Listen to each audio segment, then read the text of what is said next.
اور فتنوں سے پناہ بھی مانگنی چاہیے. نبی صلی اللہ علیہ وسلم نے فرمایا اعوذ باللہ من الفتن، میں فتنوں سے اللہ کی پناہ لیتا ہوں.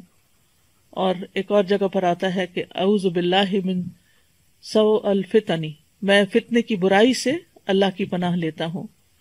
ایک اور دعا ہے اللہم انا نعوذ بک ان نرجع علی اعقابنا او نفتن عن دیننا، اے اللہ ہم اس سے تیری پناہ لیتے ہیں کہ ہم الٹے پاؤں لوٹ جائیں یا اپنے دین کے بارے میں کسی فتنے میں مبتلا ہو جائیں. اسی طرح ایک اور دعا بھی ہے اللہم انی اسألک عملا بالحسنات وترکا للمنکرات واذا اردت فی قوم فتنة وانا فیہم فاقبضنی الیک غیر مفتون.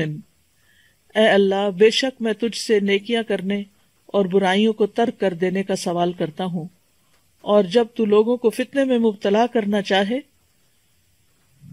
اور میں وہاں موجود ہوں تو مجھے فتنے سے بچا کر اپنے پاس بلا لینا.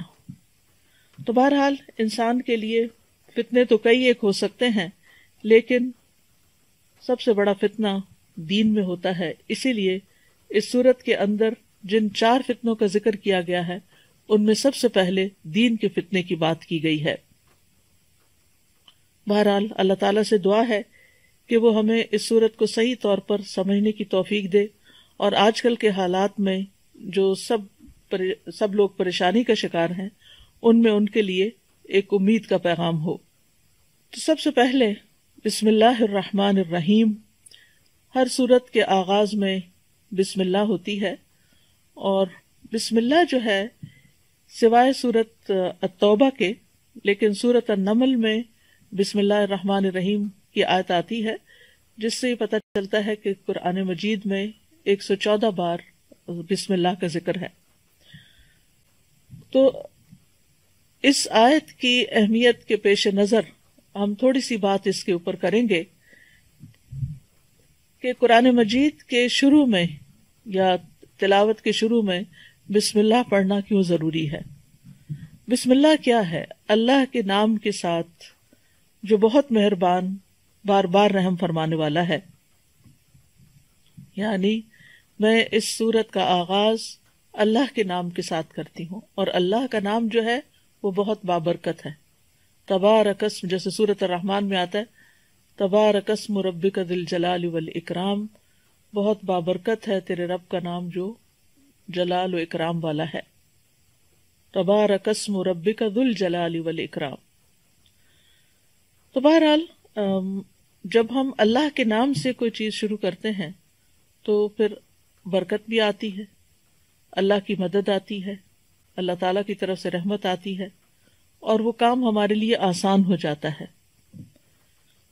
اور پھر اس میں ہم دیکھتے ہیں کہ الرحمن الرحیم، اللہ سبحانہ تعالیٰ کی 2 صفات اس کا ذکر آیا ہے، اور یہ دونوں ہی ان کا اصل مادہ جو ہے وہ رحم ہے، کہ اللہ کے نام کے ساتھ جو بہت مہربان، بہت رحم فرمانے والا ہے.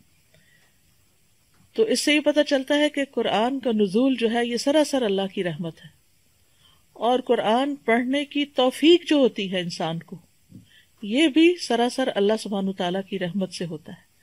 جب تک اس کی رحمت نہ ہو تو ہم نہ قرآن کو پڑھ سکتے ہیں نہ اس کو سمجھ سکتے ہیں.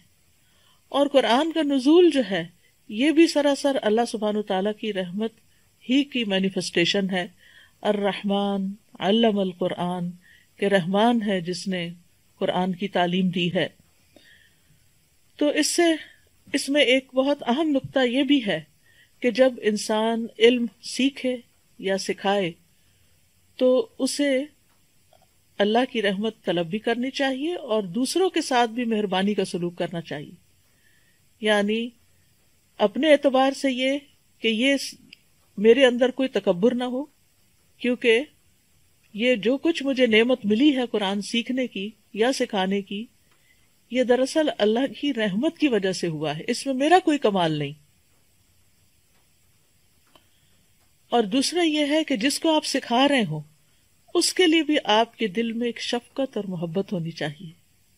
نبی صلی اللہ علیہ وسلم کے ساتھ لوگوں نے جیسا بھی سلوک کیا، مکہ کے مشرکین ہوں یا مدینہ کے منافقین ہوں، لیکن آپ نے ہمیشہ صبر اور حوصلے سے کام لیا اور اپنا کام کرتے چلے گئے اور لوگوں کے ساتھ واقعی رحمت للعالمین بن کر ان کے ساتھ بہترین سلوک کیا. تو ہم میں سے جو بھی شخص قرآن کے ساتھ متعلق ہو اسے چاہیے کہ وہ لوگوں کے ساتھ رحمت کا سلوک کرے، مہربانی کا سلوک کرے. امام شافعی کے ایک شاگرد تھے مزنی، تو وہ اپنے ساتھ بہت سخت تھے.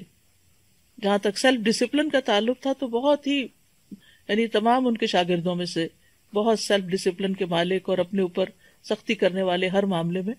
لیکن جب وہ لوگوں کے ساتھ معاملہ کرتے تھے، اپنے طالب علموں کے ساتھ، اپنے شاگردوں کے ساتھ، تو ان کے ساتھ بہت شفقت کا سلوک کرتے تھے، اور خاص طور پر فتویٰ دینے میں بہت لوگوں کے لیے ایز تلاش کرتے تھے، مشکل نہیں پیدا کرتے تھے. اور نبی صلی اللہ علیہ وسلم کی تعلیم بھی یہی ہے کہ یسروا ولا تعسروا، آسانی پیدا کرو اور مشکل پیدا نہ کرو.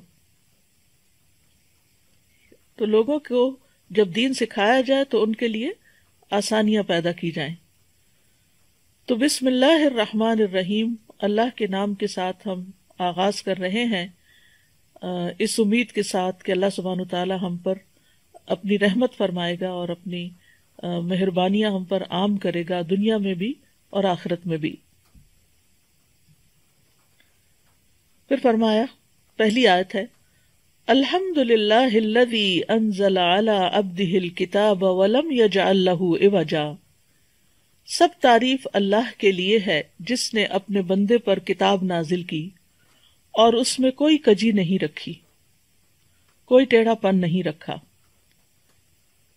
تو سورت کا آغاز الحمد للہ سے ہوتا ہے، اور الحمد للہ کا لفظ جو ہے حمد کا مطلب ہے محبت اور تعظیم کے ساتھ جس کی تعریف کی جا رہی ہے اس کا مکمل وصف بیان کرنا، یعنی ایسی تعریف جس میں محبت ہو اور تعظیم ہو. کیونکہ تعریف کے لیے مدح کا لفظ بھی آتا ہے، اور ضروری نہیں ہوتا کہ مدح کے اندر واقعی کسی کے لیے محبت بھی ہو اور تعظیم بھی ہو. بعض اوقات وہ صرف چاپلوسی ہوتی ہے یا صرف خوش آمد ہوتی ہے تاکہ اس سے کوئی بینیفٹس حاصل کیے جا سکیں. لیکن حمد کے اندر واقعی حقیقی محبت ہوتی ہے، اور محبت کی بنا پہ تعریف کی جاتی ہے، اور پھر اس میں تعظیم اور احترام کا پہلو بھی ہوتا ہے. یعنی بعض اوقات لوگ محبت کی بنا پہ گستاخی بھی کر جاتے ہیں، لیکن اللہ سبحانہ تعالیٰ کے لیے جب انسان حمد کرتا ہے، تعریف کرتا ہے، تو اس میں تعظیم کا پہلو زیادہ ہوتا ہے. اور پھر یہ ہے کہ اسی طرح شکر کا لفظ بھی استعمال کیا جاتا ہے، اور شکر میں وہ تعریف ہوتی ہے جب کوئی ہم پر احسان کرتا ہے. لیکن اللہ سبحانہ تعالیٰ تو وما بکم من نعمت فمن اللہ، جتنی بھی نعمتیں ہمارے پاس ہیں وہ سب کی سب اللہ سبحانہ تعالیٰ کی طرف سے ہیں. اور اس بنا پر کہ اللہ سبحانہ تعالیٰ اپنی ذات، اپنی صفات، اپنے افعال میں کامل ہے، تو تعریف اللہ ہی کی ہے. جہاں تک بندوں کی تعریف کا تعلق ہے تو بندے تعریف ڈیزرو نہیں کرتے، کیونکہ بندے جو ہیں ان میں کمال نہیں ہے. اگر کوئی ایک کام اچھا کریں گے تو 10 اس میں غلطیاں بھی ہوں گی. یعنی اگر کوئی مثلا نیکی کا کام کرتا ہے، کوئی مثلا صدقہ خیرات کر رہا ہے، تو ہم اس بنا پر کہ یہ بڑا سخی ہے اس کی تعریف شروع کر دیتے ہیں، لیکن ہمیں نہیں پتا کہ اس نے وہ صدقہ کس نیت کے ساتھ کیا ہے، اور وہ صدقہ قبول بھی ہوا یا نہیں قبول ہوا، یا یہ کہ صدقہ کرنے کے بعد اس نے کوئی احسان جتایا ہے، یا اس نے دوسرے کو کوئی دکھ دیا ہے. تو اب ہم تو صرف ایک ظاہری صورت دیکھ رہے ہیں کہ فلاں نے اتنا لوگوں میں تقسیم کیا یا بانٹا یا دیا یا اللہ کی راہ میں دیا، لیکن یہ کامل وصف نہیں ہے اس کے اندر اس کی نیت کی خرابی بھی ہو سکتی ہے، اور اس میں اذیت بھی ہو سکتی ہے، یا کوئی اور مشکل بھی آ سکتی ہے. لیکن اللہ سبحانہ تعالیٰ جب اس کی تعریف کی جاتی ہے تو وہ مکمل تعریف ہوتی ہے. تو الحمد للہ، تعریف اللہ کے لیے ہے. یہ جو لام ہے للہ میں، یہ لام جو ہے یہ اختصاص کا بھی ہے اور استحقاق کا بھی ہے.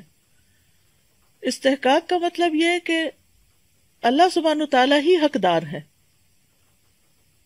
اور حمد اللہ ہی کے ساتھ خاص ہے. بندوں کی حمد